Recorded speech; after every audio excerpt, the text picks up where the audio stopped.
Hi hello ನಮಸ್ತೆ, ನಾನು ರಾಜು ಅಷ್ಟೇ. ನೀವು ನೋಡ್ತೀರಾ centre point Kannada YouTube channel. Karnataka ರಾಜ್ಯದಲ್ಲಿ ಇದೀಗ ಡಿಕೆ, ಬಿಕೆ, ಪಿಕೆ ರಣಕಹಳೆ. ಬಿಜೆಪಿಗೆ ಊಹಿಸಲಾಗದಂಥ ಆಘಾತ. ಹೈಕಮಾಂಡ್ ಪ್ಲ್ಯಾನ್ಗೆ ರಾಜ್ಯ ಕಮಲ ಪಾಳಿಯ ವಿಲವಿಲ.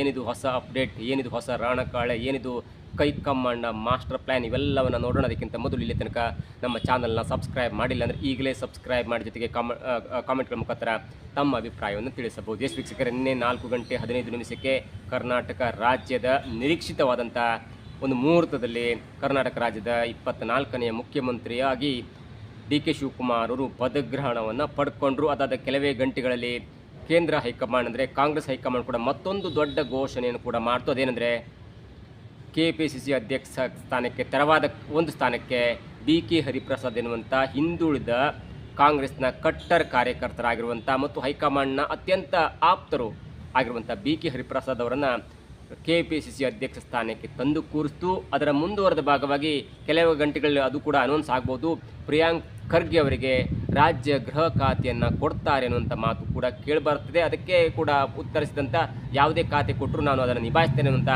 ಒಂದು ಸ್ಪಷ್ಟ ಎಚ್ಚರಿಕೆಯ ಸಂದೇಶವನ್ನು ಕೂಡ ಕೊಟ್ಟಿದ್ದಾರೆ. ಅವ್ರ ಮಾತಿನಲ್ಲಿ ಒಂದಿತ್ತು, ಯಾರು ಕೂಡ ಕಾನೂನನ್ನು ಅಲ್ಲಗಳೆಯುವಂತಿಲ್ಲ, ಕಾನೂನನ್ನು ಪಾಲನೆ ಮಾಡಲೇಬೇಕೆನ್ನುವಂಥ ಒಂದು ದಿಟ್ಟ ಸೂಚನೆಯನ್ನು ಸಚಿವ ಸಂಪುಟದಲ್ಲಿ ಖಾತೆ ಸಿಗುವ ಮೊದಲೇ ಪ್ರಿಯಾಂಕ್ ಖರ್ಗೆ ಅವರು ಒಂದು ಎಚ್ಚರಿಕೆಯನ್ನು ಕೊಟ್ಟಿದ್ದಾರೆ. ಇನ್ನು ಡಿಕೆ, ಬಿಕೆ, ಪಿಕೆ ಅಂದರೆ ಡಿಕೆ ಅಂದರೆ ಡಿ ಕೆ ಶಿವಕುಮಾರ್, ಬಿಕೆ ಅಂದರೆ ಬಿ ಕೆ ಹರಿಪ್ರಸಾದ್ ಮತ್ತು ಪಿಕೆ ಅಂದರೆ ಪ್ರಿಯಾಂಕ್ ಖರ್ಗೆ. ಈ ಮೂವರ ರಣತಂತ್ರದಿಂದ ಎಲ್ಲೋ ಒಂದು ಕಡೆಗೆ BJPಗೆ ಊಹಿಸಲಾಗದಂಥ ಒಂದು ಮರ್ಮಾಘಾತ ಆಗಿದೆ ಅಥವಾ ಆಘಾತ ಆಗಿದೆ. ಯಾಕಂದರೆ ಡಿ ಕೆ ಶಿವಕುಮಾರ್ ಆಗಿರ್ಬೋದು, ಬಿ ಕೆ ಹರಿಪ್ರಸಾದ್ ಆಗಿರ್ಬೋದು ಅಥವಾ ಪ್ರಿಯಾಂಕ್ ಖರ್ಗೆ ಆಗಿರ್ಬೋದು, ಯಾರೂ ಕೂಡ ಈ ಮೂರು ಕೂಡ ಪಕ್ಷದ ಅತ್ಯಂತ ನಿಷ್ಠಾವಂತ ಕಾರ್ಯಕರ್ತರು, ಜೊತೆಗೆ ಮೂಲ ಕಾಂಗ್ರೆಸ್ಸಿಗರು. ಹೀಗಾಗಿ ಹೈಕಮಾಂಡ್ ಪ್ಲ್ಯಾನ್ಗೆ ರಾಜ್ಯ ಕಮಲ, ಮೊದಲು ಮುಖ್ಯವಾಗಿ ರಾಜ್ಯ ಕಮಲ ವಿಲವಿಲ ಒದ್ದಾಡುವಂಥ ಪರಿಸ್ಥಿತಿ ಎದುರಾಗಿದೆ. ನಾವು ಮುಖ್ಯವಾಗಿ ಡಿ ಕೆ ಶಿವಕುಮಾರ್ ಅವರ ವಿಚಾರವನ್ನು, ಪಕ್ಷ ನಿಷ್ಠೆಯನ್ನು ನೋಡ್ತಾ ಹೋದರೆ, ಡಿ ಕೆ ಶಿವಕುಮಾರ್ ಅವರು 8 ಬಾರಿ MLA ಆಗಿ ಗೆದ್ದಂಥವರು. BJPಯಲ್ಲಿ 1 ಬಾರಿ MLA ಆಗಿ ಗೆದ್ದುಕೊಂಡ್ರೂ ಕೂಡ ಅವರಿಗೆ ರಾಜ್ಯದ ಮುಖ್ಯಮಂತ್ರಿ ಪಟ್ಟವನ್ನು ಕೊಡ್ತಾರೆ. ಕರ್ನಾಟಕದಲ್ಲೂ ಆಗಬಹುದು, ಯಾಕಂದರೆ ವಿಜಯೇಂದ್ರ ಅವರು ಮುಂದಿನ ಬಾರಿ ಏನಾದ್ರು ಗೆದ್ದುಬಿಟ್ರೆ ಅವರು ಕೂಡ ಮುಖ್ಯಮಂತ್ರಿ ಪದವಿ ಸಿಗಬಹುದು. ಅವರು 2ನೇ ಬಾರಿ ಗೆದ್ದಂಗೆ ಆಗುತ್ತೆ, ಮುಖ್ಯಮಂತ್ರಿ ಪಟ್ಟ ಸಿಕ್ಕದಂಗೆ ಆಗುತ್ತೆ. ನಾನು ಹಾಗಿರುವಾಗ 8 ಬಾರಿ MLA ಆದರೂ ಕೂಡ 8 ಬಾರಿ MLA ಆಗಿ 3 ವರ್ಷ ಮುಗಿಸಿದ್ರು ಕೂಡ ಅವರಿಗೆ ಮುಖ್ಯಮಂತ್ರಿ ಪಟ್ಟ ಸಿಗಲಿಲ್ಲ. ಹಾಗಾಗಿ ಈಗ ಸಿಕ್ಕಿದೆ. ಅವರು ಒಬ್ಬ ಕಾಂಗ್ರೆಸ್ನ ಕಟ್ಟರ್ ಅಭಿಮಾನಿ, ಕಟ್ಟರ್ ಕಾರ್ಯಕರ್ತರ ಮತ್ತು 6 ವರ್ಷಗಳಿಂದ KPCC ಅಧ್ಯಕ್ಷ ಸ್ಥಾನವನ್ನು ನಿಭಾಯಿಸಿ ಕಾಂಗ್ರೆಸ್ಸನ್ನು ಮತ್ತೆ ಸಂಪೂರ್ಣವಾಗಿ ಅಧಿಕಾರಕ್ಕೆ ತಂದಂಥ ಶ್ರೇಯಸ್ಸಿರುತ್ತೆ. ಅವರ ಈ ಮುಖ್ಯಮಂತ್ರಿ ಹುದ್ದೆಯ ಮಾತಿದೆಯಲ್ಲ ಅಥವಾ ನಿರೀಕ್ಷೆ ಇದೆಯಲ್ಲ, ಅದು ಈಗ ನಿರೀಕ್ಷೆ ಇಲ್ಲ. 10 ವರ್ಷಗಳ ಹಿಂದೆ 2016ರಲ್ಲಿ ಸಿದ್ದರಾಮಯ್ಯನವರ ಸರ್ಕಾರ ಇದ್ದಾಗಲೂ ಕೂಡ ಅವರು KPCC ಅಧ್ಯಕ್ಷ ಸ್ಥಾನದ ಮನಸ್ಸಿದ್ರು ಕೂಡ ಅವರು ಒಪ್ಪಲಿಲ್ಲ. ಯಾಕಂದರೆ ಅವ್ರಿಗೆ ಗೊತ್ತಿತ್ತು 2018ರಲ್ಲಿ ನಮ್ಮ ಸರ್ಕಾರ ಬರುವುದು ಸ್ವಲ್ಪ ಕಷ್ಟ. ಆ ವೇಳೆಗೆ ನನ್ನ ಒಂದು ಅಧ್ಯಕ್ಷ ಸ್ಥಾನದಲ್ಲಿ ಏನಾದರೂ ಪಕ್ಷ ಸೋತ್ಬಿಟ್ರೆ ಮತ್ತು ನನಗೆ ಹಿನ್ನಡೆ ಆಗುತ್ತೆ ಮತ್ತು ನನ್ನ ಮುಖ್ಯಮಂತ್ರಿ ಹುದ್ದೆಗೆ ಅಥವಾ ಸ್ಥಾನಕ್ಕೆ ಅಥವಾ ಆಸೆಗೆ ಅದು ತಣ್ಣೀರು ಎರಚದಾಗಿ ಆಗುತ್ತೆ ಅನ್ನುವಂಥ ಕಾರಣಕ್ಕಾಗಿ 2018ರ ವೇಳೆಗೆ ಅಥವಾ 2016ರ ವೇಳೆಗೆ ಅವರಿಗೆ KPCC ಅಧ್ಯಕ್ಷ ಸ್ಥಾನದ ಮೇಲೆ ಮನಸ್ಸಿದ್ರು ಕೂಡ ಅವರು ಒಪ್ಪಲಿಲ್ಲ. ಅದಕ್ಕೆ ಬೇಕಾದಂಥ ತಯಾರಿ ಕೂಡ ಮಾಡಿರಲಿಲ್ಲ. ಒಂದು ಮೂಲದ ಪ್ರಕಾರ ಅವರು ದೊಡ್ಡ ಪತ್ರಕರ್ತರ ಜೊತೆಗೆ ಆಡುವಂಥ ಮಾತಿನ ಒಂದು ವಿಚಾರದಲ್ಲಿ ಹೇಳಿದ್ದೊಂದೇ, ನಾನು 2016ರಲ್ಲಿದ್ದೇವೆ, 2018ರಲ್ಲಿ ನಮ್ಮ ಪಕ್ಷ ಗೆಲ್ಲುವುದು ಸ್ವಲ್ಪ ಕಷ್ಟ, ಒಂದು ವೇಳೆ ಗೆದ್ದರೂ ಕೂಡ ಅದು ಸಮ್ಮಿಶ್ರ ಸರ್ಕಾರವಾಗುತ್ತೆ, JDS ಕೂಡ ಪ್ರಬಲವಾಗ್ಬೋದು. ಒಂದು ವೇಳೆ JDS ಪಕ್ಷ ಜೊತೆ ಮೈತ್ರಿ ಆದರೆ ಆಗ ದೇವೇಗೌಡರು ಕೂಡ ನನ್ನನ್ನು ಮುಖ್ಯಮಂತ್ರಿ ಮಾಡಲಿಕ್ಕೆ ಒಪ್ಪಲ್ಲ. ಯಾಕಂದರೆ ದೇವೇಗೌಡರ ಕುಟುಂಬಕ್ಕೆ ಮತ್ತು ನನಗೆ ಅಷ್ಟಕ್ಕಷ್ಟೇ ಸ್ವಲ್ಪ ರಾಜಕೀಯದಲ್ಲಿ ಗೊಂದಲ ಇದೆ, ಎದುರಾಳಿತನ ಇದೆ ಅಥವಾ ಮುತ್ಸದಿತನದ ಒಂದು ತಿಕ್ಕಾಟ ಇದೆ. ಹೀಗಾಗಿ ನನ್ನ ಅಧ್ಯಕ್ಷ ಅವಧಿಯಲ್ಲಿ 2018ರಲ್ಲಿ ಕಾಂಗ್ರೆಸ್ ಗೆದ್ದು ಸಮ್ಮಿಶ್ರ ಸರ್ಕಾರ ಆಗಿಬಿಟ್ರೆ ಆಗ ಸ್ವತಃ ದೇವೇಗೌಡರು ನನ್ನನ್ನು ಮುಖ್ಯಮಂತ್ರಿ ಮಾಡಲಿಕ್ಕೆ ಒಪ್ಪಲ್ಲ ಎನ್ನುವಂಥ ಮಾತಿದೆ. ಹೀಗಾಗಿ 2018ಕ್ಕೆ ನಮ್ಮ ಸರ್ಕಾರ ಬರಲ್ಲ, ಬಹುಮತ ಅಂತೂ ಬರಲ್ಲ. ಆದರೆ 2023ಕ್ಕೆ ನಮ್ಮ ಪಕ್ಷ ಅಧಿಕಾರಕ್ಕೆ ಬರುತ್ತೆ. ಆ ವೇಳೆಗೆ ನಾನು ಪಕ್ಷದ ಅಧ್ಯಕ್ಷ ಸ್ಥಾನ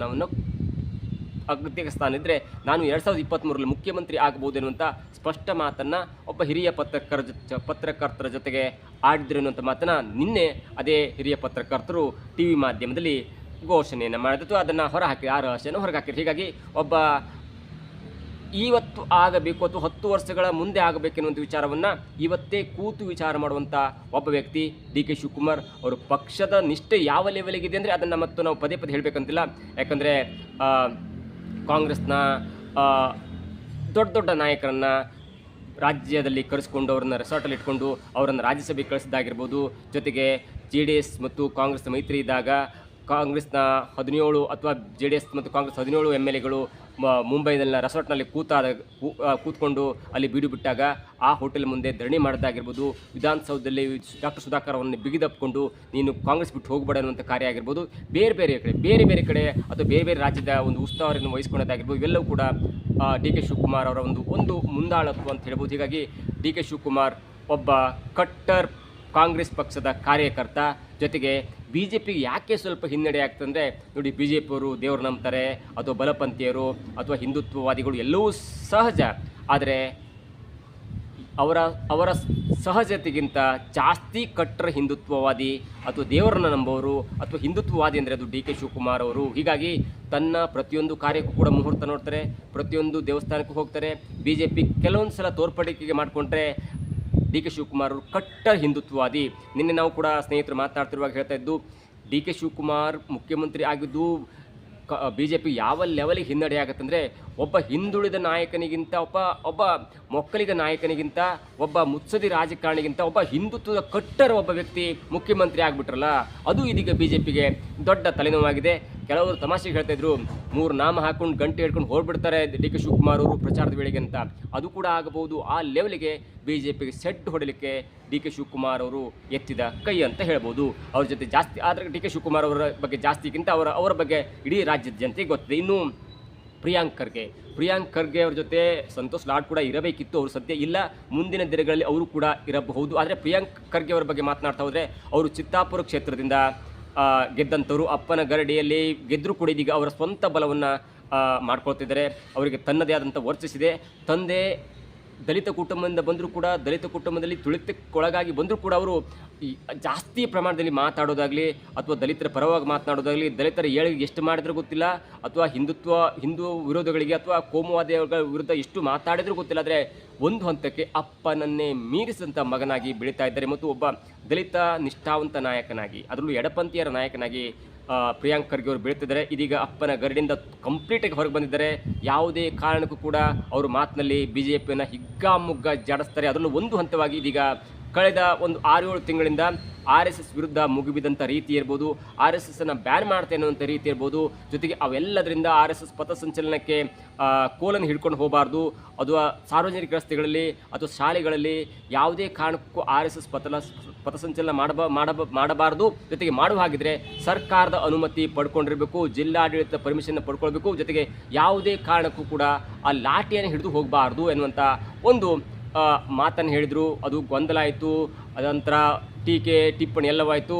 ಕೊನೆಗೆ RSS ಮುಖ್ಯಸ್ಥ ಮೋಹನ್ ಭಾಗವತ್ ಅವರು ಬಂದು ಯಾವುದೇ ಕಾರಣಕ್ಕೂ RSSನ್ನು ಬ್ಯಾನ್ ಮಾಡಲಿಕ್ಕೆ ಆಗಲ್ಲ ಅಂತ ಮಾತನ್ನು ಹೇಳಿದ್ರು. ಅಷ್ಟರ ಮಟ್ಟಿಗೆ ಇದೀಗ ಕೋಮುವಾದಿಗಳ ವಿರುದ್ಧ ಅಥವಾ BJP ವಿರುದ್ಧ ಪ್ರಿಯಾಂಕ್ ಖರ್ಗೆ ಅವರು ತಮ್ಮ ಬ್ಯಾಟನ್ನು ಬೀಸ್ತಾ ಇದ್ದಾರೆ. ಜೊತೆಗೆ ಸರ್ಕಾರಕ್ಕೆ, ಕಾಂಗ್ರೆಸ್ ಪಕ್ಷಕ್ಕೆ ಒಂದು ಅನುಕೂಲವನ್ನು ಕೂಡ ಮಾಡಿಕೊಳ್ತಾ ಇದ್ದಾರೆ. ಹೀಗಾಗಿ ಅವರಿಗೆ ಇದೀಗ ಗೃಹ ಖಾತೆಯನ್ನು ಕೊಡ್ತಾ ಇದ್ದಾರೆ ಅನ್ನುವಂಥ ಮಾತು ಕೇಳಿಬರ್ತಿದೆ.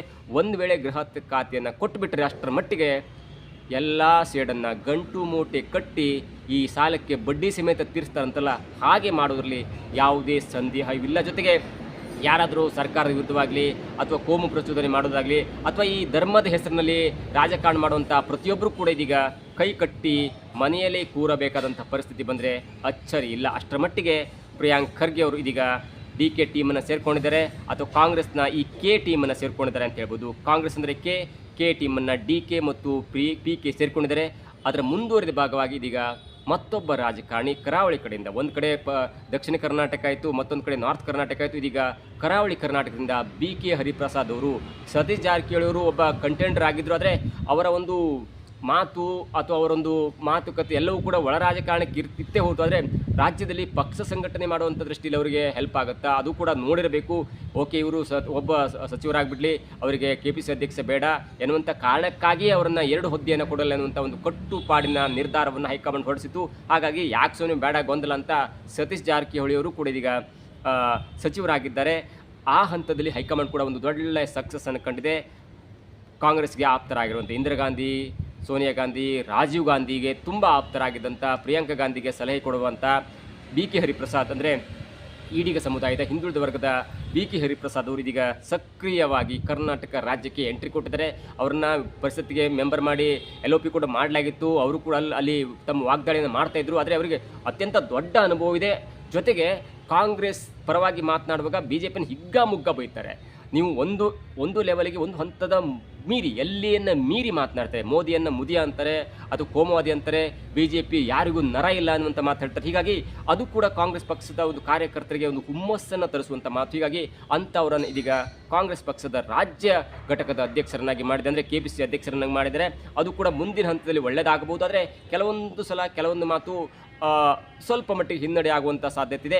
ನಮ್ಮ ಸ್ನೇಹಿತರು ನಿನ್ನೆ ಮಾತನಾಡುವಾಗ ಹೇಳ್ತಾಯಿದ್ರು, ಕಾಂಗ್ರೆಸ್ ಪಕ್ಷಕ್ಕೆ BK ಹರಿಪ್ರಸಾದ್ ಒಂದು ಒಳ್ಳೆಯ ಕ್ಯಾಂಡಿಡೇಟ್, ಆದರೆ ಕೆಲವೊಂದು ಸಲ ಅವರ ಮಾತು ಸ್ವಲ್ಪ ಮಟ್ಟಿಗೆ ಕಾಂಗ್ರೆಸ್ಗೆ ಮುಜುಗರ ತರಿಸುವಂಥ ಕೆಲಸ ಆಗ್ಬೋದು ಎನ್ನುವಂಥ ಮಾತಾಡ್ತಿದ್ರು. ಅದರ ಮುಂದುವರೆದವಾಗಿ ಇವತ್ತು ಕೂಡ ಅವರು KPCC ಕಚೇರಿಯಲ್ಲಿ ಮಾತಾಡಿದಂಥ ಮಾತು, ಅಧಿಕಾರ ಬೇಕಾದರೂ DK ಹತ್ರ ಹೋಗಲಿ, ಪಕ್ಷ ನಿಷ್ಠೆ ಇದ್ದವರು ನಮ್ಮ ಕಡೆ ಬರಲಿ ಅನ್ನುವಂಥ ಮಾತನ್ನು ಹೇಳಿದ್ರು. ಅದು ಎಲ್ಲೋ ಒಂದು ಕಡೆ ಅದು ಬೇಕಂತಲೇ ಆಡಿದ ಮಾತಾ, ಆ ಮಾತಿನ ಹಿಂದೆ ಬೇರೆ ಮರ್ಮ ಇದೆಯಾ, ಎಲ್ಲವೂ ಕೂಡ ಮುಂದಿನ ದಿನಗಳಲ್ಲಿ ತಿಳಿಯಬೇಕು. ಆದರೆ ಕಾಂಗ್ರೆಸ್ ಪಕ್ಷದಲ್ಲಿ ಒಂದು ಹಂತಕ್ಕೆ ಒಳಬಿರುಕನ್ನು ಮೂಡಿಸುವಂಥ ಇಂಥ ಮಾತು ಸ್ವಲ್ಪ ಕಡಿಮೆ ಆಗಬೇಕು. ನಿಮ್ಮ ವಿರೋಧ ಕಾಂಗ್ರೆಸ್ BJP ವಿರುದ್ಧ ಇದ್ದರೆ ಒಳ್ಳೆಯದು. ಕಾಂಗ್ರೆಸ್ ಪಕ್ಷದಲ್ಲಿ ಯಾವುದೇ ಕಾರಣಕ್ಕೂ ಒಡಕು ಉಂಟು ಮಾಡದಿದ್ದರೆ ಮತ್ತು ಗೊಂದಲ ಉಂಟು ಮಾಡದಿದ್ದರೆ ಅದು ತುಂಬ ಒಳ್ಳೆಯದಾಗತ್ತೆ. 3 ಕಟ್ಟರ್ ಅಭಿಮಾನಿಗಳು, ಕಾಂಗ್ರೆಸ್ ಕಾರ್ಯಕರ್ತರು, ಅವರು ಯಾರೂ ಕೂಡ ಬೇರೆ ಪಕ್ಷದಿಂದ ಬಂದವರಲ್ಲ. ಪ್ರಿಯಾಂಕ್ ಖರ್ಗೆ ಅಪ್ಪನ ಗರಡಿಯಲ್ಲಿ ಇದ್ದರೂ ಕೂಡ ಅಪ್ಪನ ಗರಡಿಯಿಂದ ಹೊರಬಂದು ಈಗ ಆಡಳಿತವನ್ನು ಮಾಡ್ತಾ ಇರುವಂಥವ್ರು, ಅವರಿಗೆ ಹೋಮ್ ಮಿನಿಸ್ಟರ್ ಕೊಟ್ಬಿಟ್ರೆ ಅಷ್ಟರ ಮಟ್ಟಿಗೆ BJPಯ ಅನೇಕರಿಗೆ ಸ್ವಲ್ಪ ಮಟ್ಟಿಗೆ ಹಿನ್ನಡೆಯಾಗುತ್ತೆ. DK ಶಿವಕುಮಾರ್ ಪಕ್ಷ ಕಾರ್ಯನಿಷ್ಠ ಅಥವಾ ಸಂಘಟನಾಕಾರ, ಜೊತೆಗೆ ಒಬ್ಬ ಹಿಂದುತ್ವದ ಕಟ್ಟಾಳು. ಹೀಗಾಗಿ ಅದು ಕೂಡ BJPಗೆ ನಷ್ಟ ಆಗುತ್ತೆ. ಜೊತೆಗೆ ಕರಾವಳಿ ಬೆಲ್ಟಿಂದ, ಅಲ್ಪಸಂಖ್ಯಾತರ ಬೆಲ್ಟ್ನಿಂದ ಅಥವಾ ಮುಸ್ಲಿಂ ಸಮುದಾಯದ ಓಲೈಕಿರುವಂಥ BK ಹರಿಪ್ರಸಾದ್ ಅವರು ಅಧ್ಯಕ್ಷ ಸ್ಥಾನಕ್ಕಿಂತ ಕೂತುವುದರಿಂದ ಇದೀಗ ಕಾಂಗ್ರೆಸ್ಗೆ ದೊಡ್ಡ ಲಾಭ.